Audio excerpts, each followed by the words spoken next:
Hi, welcome. My name is Idris Kamoga, and I want to welcome you to this learning session. It's very interesting. We are moving, and I hope everyone is learning from each other. We are learning from your comments. We are learning from the opinions that you share with us, right? And I hope you are also learning from the little knowledge that we bring to you after we do some research, and of course our experience really matters. So we thank you so much for keeping it right to our learning platform, and we'll commit to bring you more and more of the learning episodes. Well, we are almost getting down to the month of April, right? And May is a few days ahead. June is also where we have more and more that we'll be unveiling. And today we had something into our heads, and we said we must come and share this with you. And today we want to look at the changing tour operators' position in the supply chain. I want to ask very quickly, if you're a tour operator, have you noticed this? That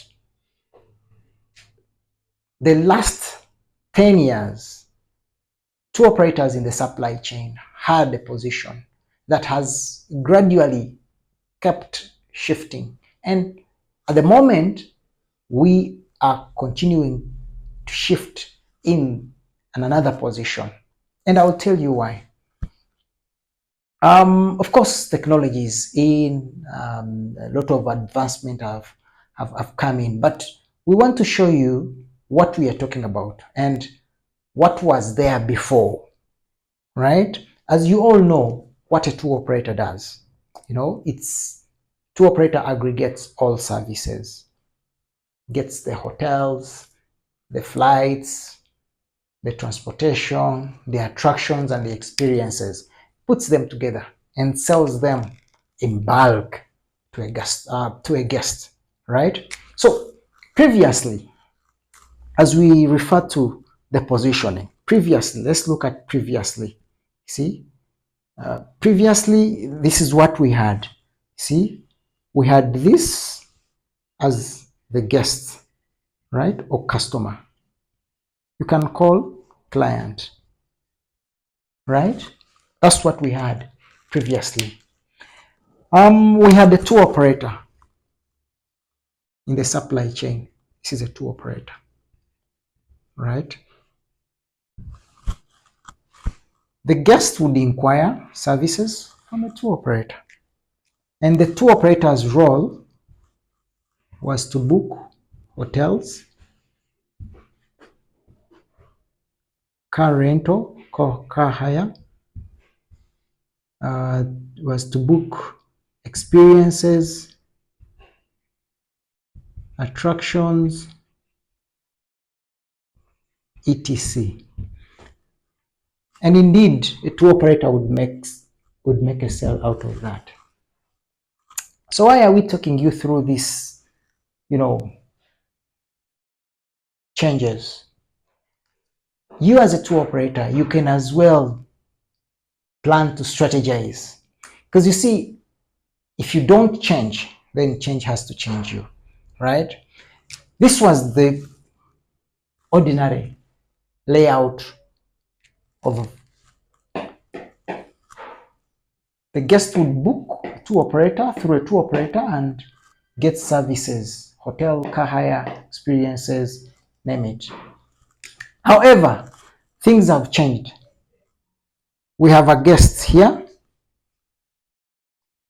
Majority of them are going through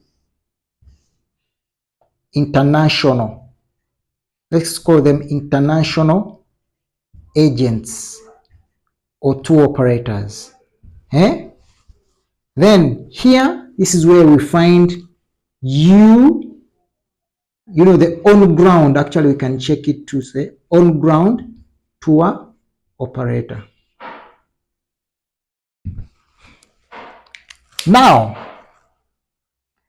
The on-ground tour operators, majority of them have started complaining there is no business. Why? Because the shift, majority customers are booking through wholesale agents, the international agents. So whoever is on ground and doesn't have international agents will of course uh, miss business. And to some of you have actually testified this. See how the positioning is changing now. So of course it will end with a tour operator booking experiences, hotels, then we get a sale. See? So if you don't have, see, because online is becoming very congested. So majority of these are coming here because of the trust, flexibility, and these international agents would definitely be working with what we call the on-ground tour operator. So for you to be in business as a tour operator, currently today, you must be working with a large number of agents. So can you think about getting agents if you want to be in the trend today, right? And this is when, and you can see the supply chain is now growing, right? However, I want to show you our last change in tour operator position. We still have the guest starting up. Now here we have what we call the online travel agencies, what they call the OTAs. The OTAs here can include, we have booking.com. These are the online booking agencies. And you know them. We've got Expedia. We've got Trip Advisor. All these are marketing flights, car rental, hotels, resorts, lodges, name it. And these are all part of products that you as a tour operator are actually putting together to sell to the guest. So the OTAs are actually kicking out the tour operator. Do you realize that? Because clients are now running to OTAs. And we'll discuss some of the, of course, they're less expensive. And majority clients are becoming cost sensitive, right? They are price sensitive. Anything that is high, they will not take it up. So OTAs are less expensive compared to tour operators. Because you can see on our second line, we have an international tour operator putting a markup and the ground tour operator putting a markup. So the end would be the cost. So what happens? The market is doing this and it is gradually shifting. So what key strategies are you planning to lay as a tour operator that are going to keep you in business as a result of the online travel agencies? Because they are here to stay. And you've seen, whenever you try to book a client a hotel room, probably let's say Kigali Serena, you give in a rate of 340. A client goes to online travel agency, booking.com, Expedia, whichever, he finds it at $260. You see? And clients are using OTAs to do the same, to book flights, hotels, experiences, etc. All right? I guess you're learning something. We are looking at the changing position of a tour operator in the supply chain today. In other words, majority clients prefer booking holidays, experiences, and all that by themselves. And that is gradually affecting tour operators. And some have realized number of bookings have come down. Clients book to do a boat ride in Murchison Falls through an OTA. They book car to transport them around, driving by themselves through an OTA. They also use OTAs to book accommodations, right? So you find so many clients on the road driving by themselves, exploring, visiting all these national parks on themselves, and they are using OTAs. So where is the tour operator in this? So how do we make a comeback in the supply chain as a tour? That's a big question that you as an entrepreneur in tour operation that you must address currently. Otherwise, if we cannot look at this changing position, draw strategies, draw new ways, sit and brainstorm on ideas on how you're going to be able to generate sales, right? The OTAs will also have got some drawbacks, right? Um, they don't personalize packages, all that, but tour operators do. But customers are finding more solutions, right? The user interface for OTAs are much better than our selling platforms as tour operators. So we must reflect on our selling strategies, our marketing efforts, and all that we need to be in business as tour operator. Otherwise, OTAs are championing.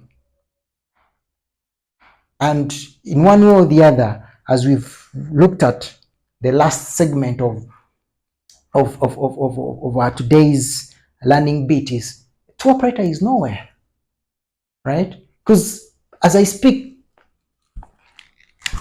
through OTAs, clients are able to book permits, gorilla permits, chimpanzee permits, all that stuff.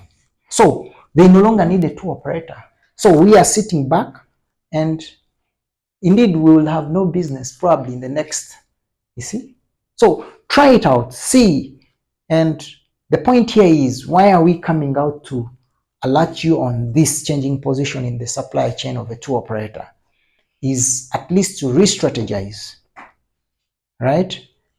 To re-strategize and understand that where we are headed, things may not be as sweet as, however, we can draw back ourselves and have the right positions. And of course, there are things that we may look at, like increasing flexibility as a tour operator. This is something that someone who is running and using an OTA to book will not get.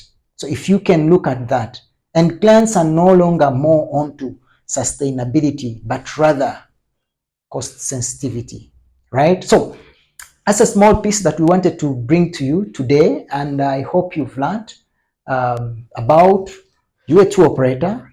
Have you realized that your position is actually changing in the supply chain? Are you booking the entire package, or you're booking bits? You have clients telling you, give us this, they will sort out on the other thing. And I think you've seen this taking shape. Otherwise, we thank you for learning from us. And if there is something that you would want us to talk about further, please give it to us in our comment section, and we'll be happy to come and do the same thing, right? Otherwise, do not forget to follow us on our social handles. We're on Facebook, we're on Twitter, and we are on LinkedIn. Subscribe to our YouTube channel for these and more learning tutorials about tourism as a business. I thank you, and I sign out. Bye-bye.